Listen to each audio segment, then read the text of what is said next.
আসসালামু আলাইকুম, hello everyone. সবাই কেমন আছেন? আমি আলহামদুলিল্লাহ ভালো আছি এখন। তো এই যে আমি এখন আজকে মাছের মাথা দিয়ে সবজি রান্না করব। তো সবজির মধ্যে হচ্ছে ফুলকপি, পেঁপে আর আলু দিয়ে আর টমেটো। তো আমি পেঁয়াজটাকে একটু লাল করে দেন, এটাতে রসুন, তারপরে হচ্ছে লবণ, মরিচ গুঁড়ো, হলুদ গুঁড়ো দিয়ে দিলাম। তো ঝালটা হচ্ছে পরিমাণ মতো, আর হচ্ছে জিরার গুঁড়ো দিয়ে দিলাম।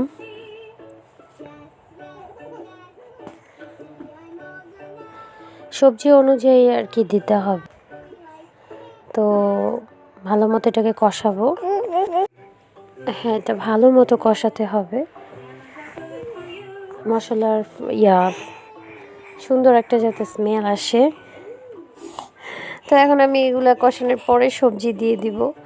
আমার যেই সবজি আছে, আবার সিম দিব। তো এই যে আমি কাঁচামরিচ আর মাছের ভেজে রেখেছিলাম। তো মাছের মাথাটা ভেজে নিয়েছিলাম। তো এটা কষানো হয়ে গেলে এই যে আমার কমপ্লিট রান্না। তো থ্যাংক ইউ।